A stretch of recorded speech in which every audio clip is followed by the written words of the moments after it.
Bismillahirrahmanirrahim.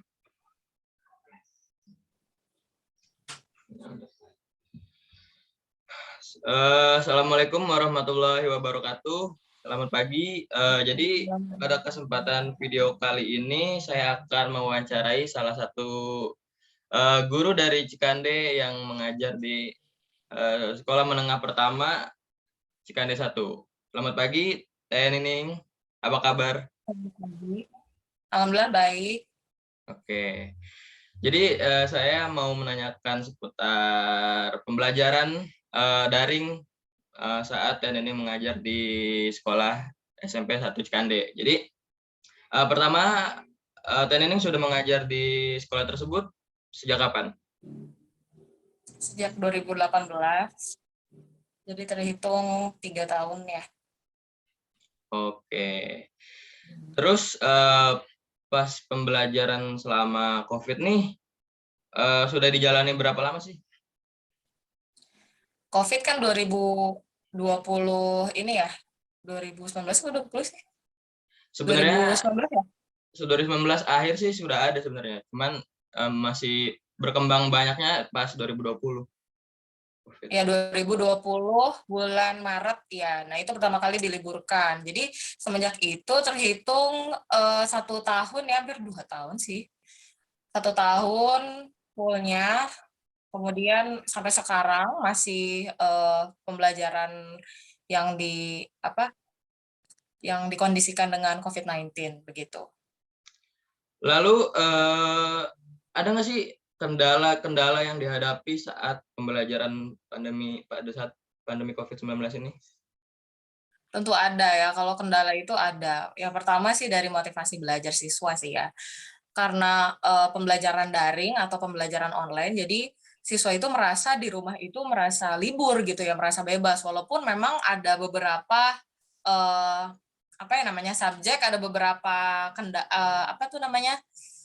cara gitu ya, cara kita untuk mendesain pembelajaran semenarik mungkin melalui video-video pembelajaran, melalui games yang dibuat di online, kemudian juga tugas-tugas yang diringankan, tapi merasa bahwa karena libur di rumah, jadi mereka ini males gitu ya untuk belajar gitu. Memang pembelajaran daring ini berbeda sekali dengan pembelajaran luring atau pembelajaran langsung di sekolah.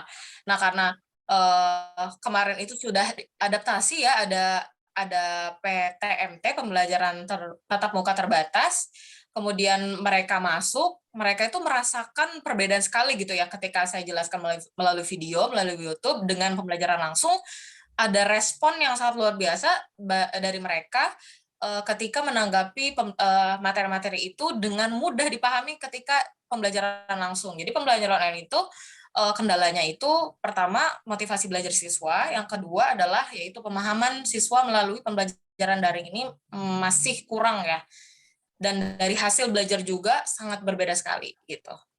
Oh, berarti pembelajaran pas daring ini dari semangat siswa dan pemahaman materi yang dialami siswa berkurang ya? Iya, berkurang. Oke. Lalu tadi Teh Nining juga sudah bilang cara-cara yang dilakukan dalam pembelajaran daring. Nah, cara mengoptimalkan pembelajaran daring yang Teh Nining lakukan ini apa saja sih metode-metode yang dilakukan? Nah, pertama ya, di awal sekali pandemi, karena ada video gratis dari Ruang Guru, dari platform yang lain juga, ada Zenius dan lain sebagainya, saya gunakan itu karena difasilitasi pemerintah. Nah, kemudian lama-kelamaan mereka ada keluhan, Bu, saya nggak paham Bu kalau bukan Ibu yang mengajar gitu. Oke, saya yang mengajar, waktu itu saya buat video pembelajaran saya dengan tapi bukan dengan muka ya. Jadi waktu itu hanya dari kertas dan pulpen, karena waktu itu sangat nggak siap ya, mengalami pandemi kan secara mendadak gitu ya. Jadi apa yang saya bisa saya lakukan gitu. Nah, saya menjelaskan dengan cara saya, dan juga di situ ada suara saya. Jadi mereka merasa bahwa saya yang mengajar gitu ya. Namun lama-kelamaan saya juga pengen ada yang namanya interaksi, makanya saya buat Zoom. Nah, kendala juga dari Zoom. Zoom itu sangat menguras kuota ya. Jadi mereka banyaknya yang gampang habis kuotanya gitu. Kemudian juga dari apa namanya, kalau pakai Zoom yang terbatas ini kan yang masih gratis ini kan masih terbatas ya. Jadi pesertanya juga tidak banyak gitu. Jadi saya cukup menguras tenaga mengulang beberapa kali pembelajaran yang sama dengan peserta yang terbatas gitu. Kemudian juga saya perbaharui lagi, saya menggunakan animasi-animasi bergerak, saya menggunakan video, saya menggunakan wajah saya untuk untuk mengenali bahwa ini loh, ini gurunya loh, ini beneran gurunya, ada mukanya, ada tangannya, ada. Ini seperti pembelajaran di kelas, namun saya buat di video karena yaitu harus daring dan bisa ditonton berulang-ulang begitu. Nah, itu cara-cara saya untuk membuat pembelajaran itu semenarik mungkin dan merasa bahwa mereka diajarkan langsung oleh gurunya gitu, bukan guru yang lain, dan penjelasannya murni dari saya gitu ya, khas dari saya gitu. Berarti banyak juga kan respon positif yang dialami siswa saat Teh Nining saat mengajar di pembelajaran daring ini. Bahkan dari Iya. beberapa muridnya, jika tidak diajar sama Teh Nining ini, banyak yang kurang memahami materi ya, seperti itu ya? Iya, betul. Karena materi itu kan luas ya, ada dari yang mudah sampai ke sulit. Nah, sebenarnya kita tuh punya patokan namanya kompetensi dasar. Nah, itu semua sama seluruh Indonesia. Namun setiap sekolah kan punya cara-caranya yang berbeda gitu ya dalam menjelaskan. Nah, itu mungkin mereka yang dari guru yang lain atau dari kakak pengajar yang lain itu masih belum bisa memahami dan menyesuaikan. Makanya mereka meminta untuk saya yang mengajar gitu. Oke. Lalu saya penasaran terhadap fasilitas sekolah yang diberikan kepada baik itu guru dan siswanya yang dapat memudahkan pembelajaran daring ini gimana sih biar lancar? Ada nggak fasilitas yang dapat memudahkan gitu? Kalau fasilitas ya, terutama dari kuota ya yang sangat ini, itu sebenarnya ada dari pemerintah. Kita juga beberapa kali menerima kuota dari pemerintah. Pertama adalah kita mengumpulkan nomor-nomor siswa yang digunakan untuk pembelajaran daring. Setelah dikumpulkan, kita taruh nomor-nomor tersebut di data namanya Dapodik, data pokok pendidik ya. Nah, di situ nanti terhubung oleh pemerintah pusat memberikan kuotanya kepada siswa. Itu sih. Kita memfasilitasi itu. Oke, berarti Begitu. fasilitasnya dari segi kuota ya?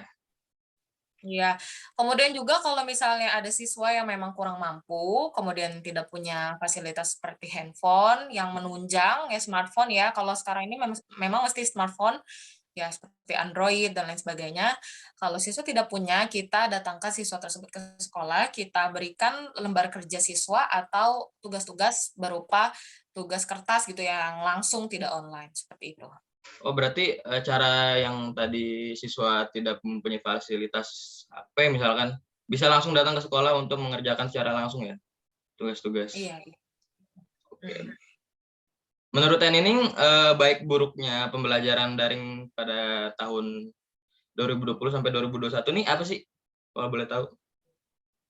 Baiknya dulu ya, pertama kalau dari baiknya kita tuh, terutama saya bisa menghadirkan animasi-animasi bergerak atau gambar-gambar yang selama ini terbatas dari buku ya bisa dihadirkan langsung kepada siswa, kemudian juga bisa melihat contoh-contoh misalnya makhluk hidup, karena saya ngajarnya IPA ya, Oke. saya mencontohkan makhluk hidup yang kecil-kecil yang variasinya itu banyak sekali, kalau misalnya di buku itu terbatas, kemudian juga bisa menampilkan video-video sistem atau cara bagaimana teknologi-teknologi dari sains, seperti itu. Karena kalau dijelaskan langsung ya di kelas itu mereka tidak bisa membayangkan sama sekali gitu ya, karena memang masih asing. Kemudian buruknya itu ya sebenarnya, pengennya sih memang kita memadukan 2 hal itu ya.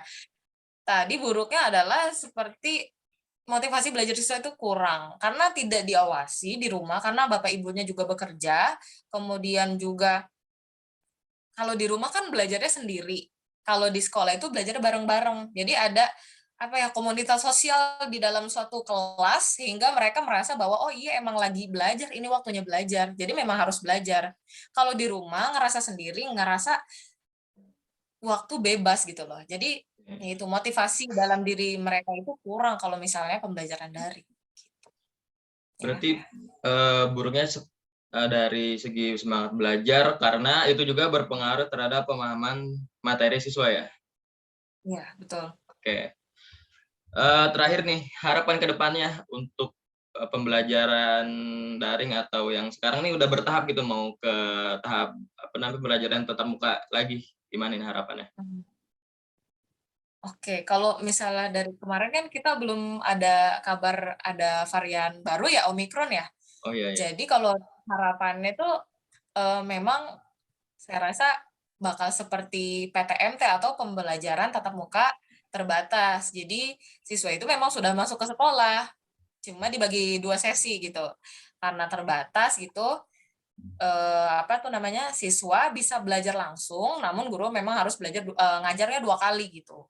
Nah itu, sebenarnya kita sudah nyaman seperti itu, sudah nyaman karena ya kita lebih mudah me-manage siswa ya, me-manage apapun, yang diperlukan siswa selama pembelajaran itu dibanding daring. Daring full itu kita tidak bisa apa ya, apa namanya, memanggil siswa apakah siswa ini kurang paham atau enggak, atau Oke. misalnya kendala-kendala yang lain. Kemudian juga mudah-mudahan ya kita lebih kuat menghadapi, virus ini karena saya pengennya seperti sedia kala gitu.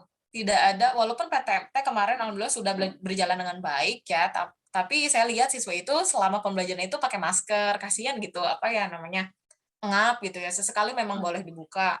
Karena memang sudah mematuhi protokol juga, mereka hanya 16 saja, 16, orang di kelasnya, kemudian juga, eee, berjauhan ya, sudah sendiri-sendiri mematuhi protokol lah, kemudian juga ada segala macam alat kebersihan untuk, membersihkan tangan dan lain sebagainya. Nah itu, semoga kita itu bisa, belajar seperti sedia kala tatap muka yang normal gitu ya, tanpa ada masker lagi, tanpa ada ya karena guru juga harus memakai masker gitu, menjelaskan berbagai macam materi selama berjam-jam dan itu sangat tidak nyaman sih kalau menurut saya. Jadi mudah-mudahan kami bisa melalui pandemi ini dengan baik ya, kita bisa lebih kuat gitu menghadapi pandemi ini, gitu. Ya, jadi, apa namanya, harapan ke depannya juga sih kondisi ini semakin membaik, jadi, pandemi ini segera selesai pokoknya. Dan Iya. tidak hanya dari sektor pendidikan, dari sektor manapun juga harus ini dapat berubah gitu, berubah secara Iya, baik. iya. Oke, Amin ya Kak. terima kasih untuk waktunya Teh Nining, untuk diwawancarai oleh saya. Mhm. Semoga Sama, kedepannya lancar menjadi gurunya dan sukses dah pokoknya. amin. Makasih ya. Iya, sukses juga buat, Fajar ya. Ya, terima kasih. Assalamualaikum warahmatullahi wabarakatuh. Waalaikumsalam warahmatullahi wabarakatuh.